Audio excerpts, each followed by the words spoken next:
Lecture audio du conte La butte aux elfes de Hans Christian Andersen par Valérie Alain.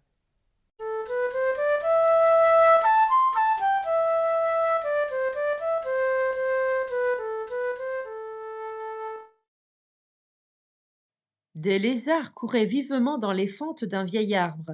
Ils se comprenaient entre eux, et ils parlaient la langue des lézards.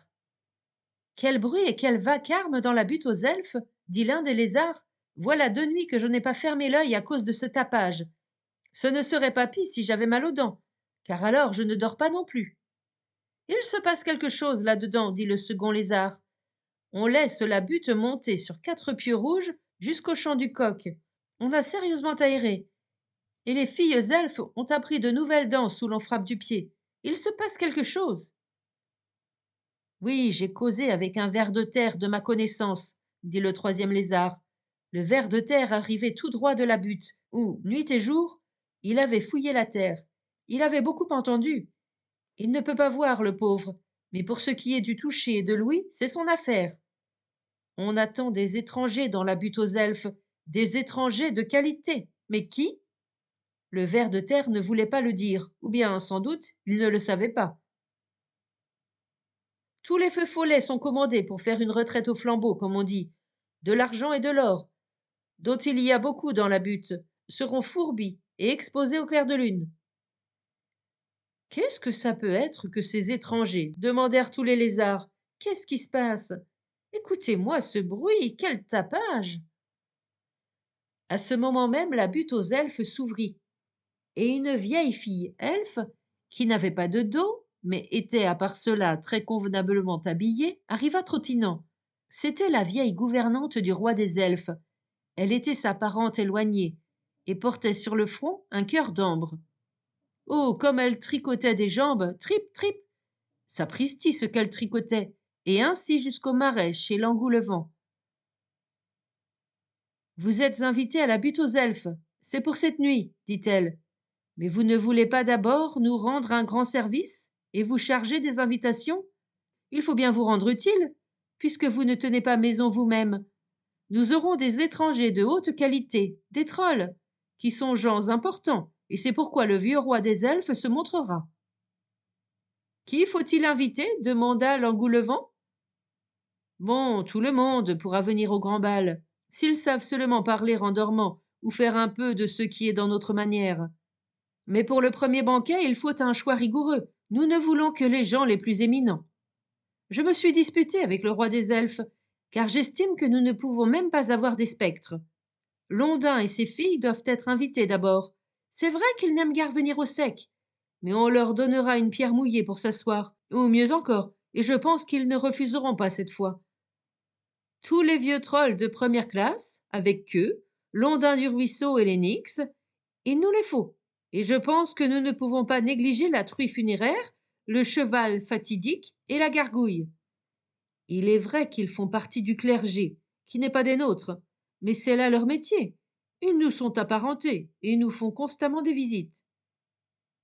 Bien, dit l'Engoulevent, et il s'envola pour faire les invitations. Les filles elfes dansaient déjà sur la butte aux elfes, et elles dansaient avec de longs châles tissés de brume et de clair de lune, ce qui est très gentil pour ceux qui aiment ça. Au centre, dans l'intérieur de la butte, la grande salle était sérieusement nettoyée.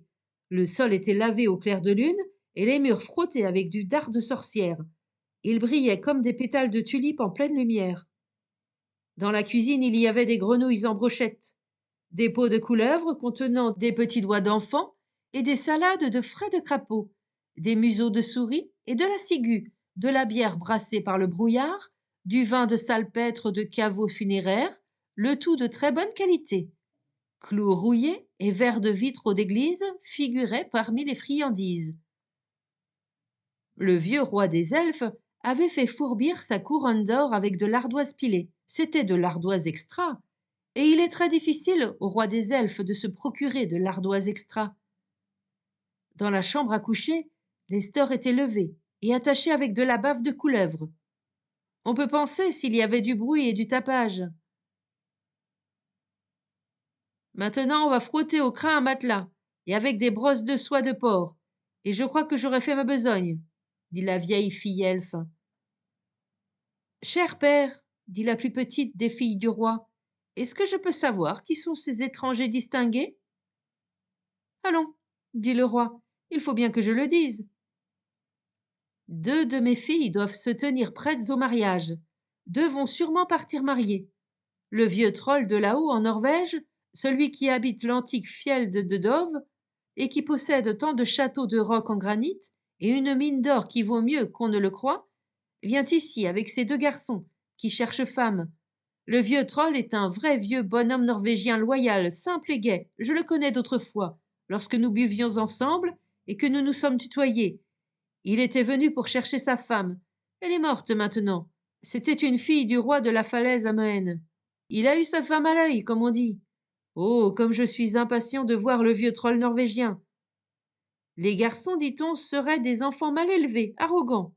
Mais il se peut aussi que l'on soit injuste, et ils deviendront sans doute bons lorsqu'ils seront tenus.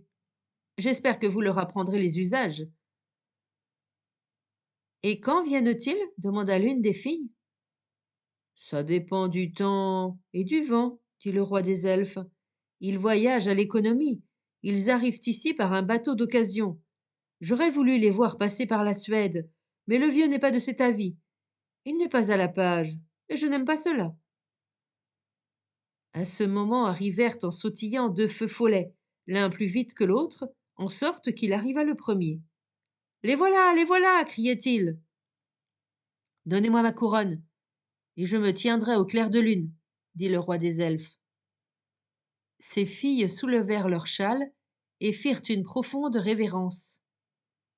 Est-ce là une butte?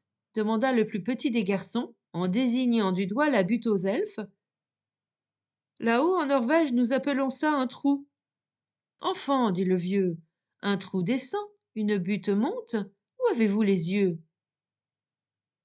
Ce qui les étonnait, disait-il, c'était de pouvoir tout de suite comprendre la langue sans difficulté.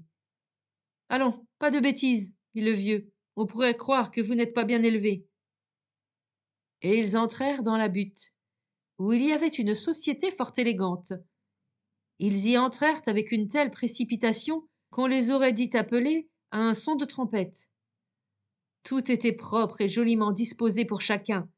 Les Ondins étaient assis dans une cuve d'eau. Ils disaient qu'ils étaient comme chez eux. Tout le monde observait les usages de la table, excepté les deux jeunes trolls norvégiens qui mirent les pieds sur la table. Mais ils se croyaient tout permis. Pas les pieds dans le plat, dit le vieux troll. Et ils obéirent, mais pas tout de suite. Ils chatouillèrent leur voisine avec des pommes de pin qu'ils avaient dans leurs poches. Ils ôtèrent leurs souliers pour se mettre à l'aise et lui donnèrent à tenir. Mais le père, le vieux troll de Dovre, était bien différent. Il parla gentiment des superbes fiels norvégiens, de cascades qui se précipitaient, blanches d'écume, avec un fracas de tonnerre et un son d'orgue. Il conta le saumon qui saute parmi les eaux jaillissantes lorsque le Nyx joue sur la harpe d'or. Il dit les nuits d'hiver lumineuses, quand les grelots tintent et les gars courent avec des torches allumées sur la glace polie, qui est tellement transparente qu'ils voient les poissons s'affairer sous leurs pieds. Oh, il savait raconter. Ce qu'il disait, on le voyait et l'entendait. C'était comme une scie en mouvement, comme si les gars et les filles avaient chanté des chansons et dansé le hanning. Hop là! Soudain, le vieux troll se pencha vers la vieille fille elfe et lui donna un retentissant baiser d'oncle. Ils n'étaient pourtant pas du tout parents. Puis les filles elfes durent danser. Ce fut le pas simple et le pas trépigné qui leur seyait fort. Ensuite, la danse artistique, ou comme on l'appelait, la danse hors mesure. Sapristi, comme elle savait jouer des jambes, on ne pouvait voir à quel bout on avait affaire, si c'était les jambes ou les bras.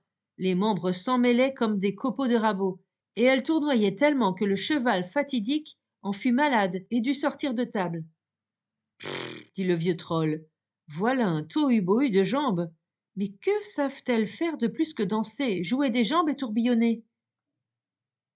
Tu vas voir ça, dit le roi des elfes, et il fit avancer la plus petite de ses filles. Elle était fluette et diaphane comme le clair de lune. C'était la plus délicate de toutes les sœurs. Elle prit une baguette blanche dans sa bouche et disparut aussitôt. C'était là son art.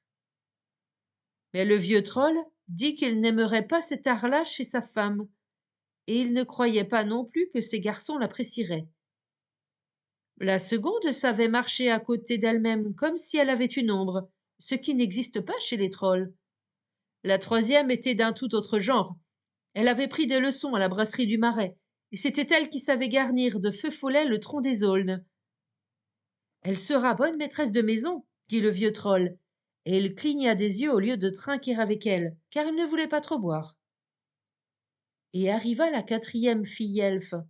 Elle avait une grande harpe d'or, et lorsqu'elle en frappa la première corde, tout le monde leva la jambe gauche, car dans le monde troll, on est gaucher des pieds. Et lorsqu'elle frappa la seconde corde, tout le monde fut obligé de faire ce qu'elle voulait. Voilà une femme dangereuse, dit le vieux troll. Mais les deux fils étaient sortis de la butte, ils en avaient assez. Et que sait faire la suivante des filles demanda le vieux troll. J'ai appris à aimer les Norvégiens, dit-elle, et je ne me marierai jamais si je ne peux pas aller en Norvège. Mais la plus petite des sœurs chuchota au vieux troll.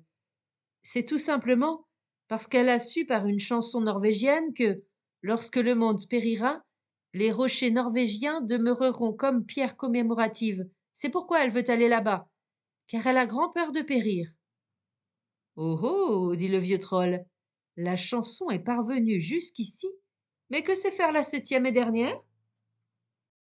La sixième vient avant la septième, dit le roi des elfes, qui savait compter. Mais la sixième était peu disposée à se présenter. Je ne sais que dire aux gens la vérité, dit-elle.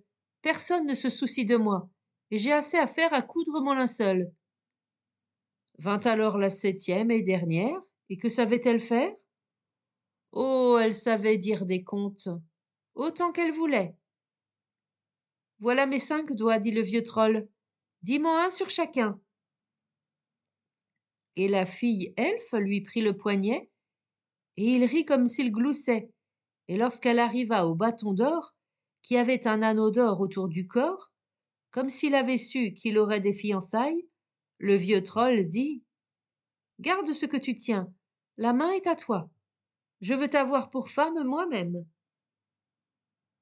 Et la fille elfe dit qu'elle devait dire encore un conte sur le bâton d'or et sur Père, le joueur. Nous les entendrons cet hiver, dit le vieux troll, et nous les entendrons sur le sapin, et sur le bouleau, et sur les cadeaux de la houldre, et sur le gel piquant. Tu pourras bien les raconter, car personne n'a su encore bien le faire là-haut. Et nous serons assis dans la salle de pierre où brûlent les bûches de pin, et nous boirons l'hydromel dans les cornes d'or des vieux rois norvégiens. Le Nyx m'en a offert 2, et quand nous serons là, le garbeau viendra nous rendre visite. Il te chantera toutes les chansons des filles de pacage. Ce sera drôle.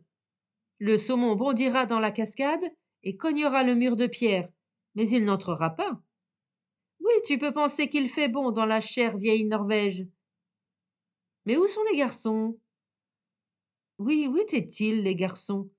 Ils couraient partout dans les champs et soufflaient sur les feux follets qui venaient gentiment faire une retraite au flambeau.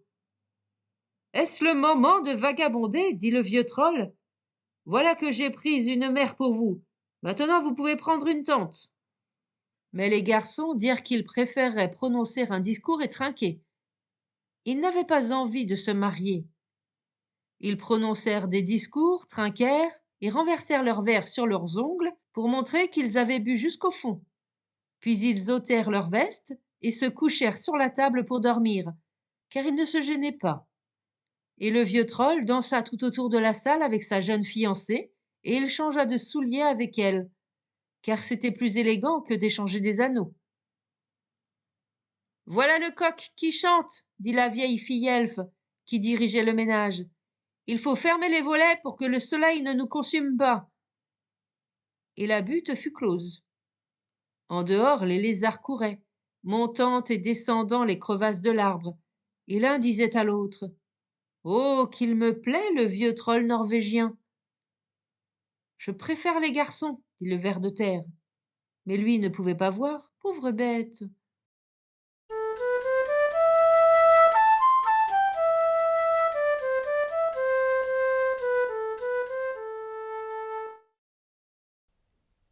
Fin de la lecture du conte La butte aux elfes.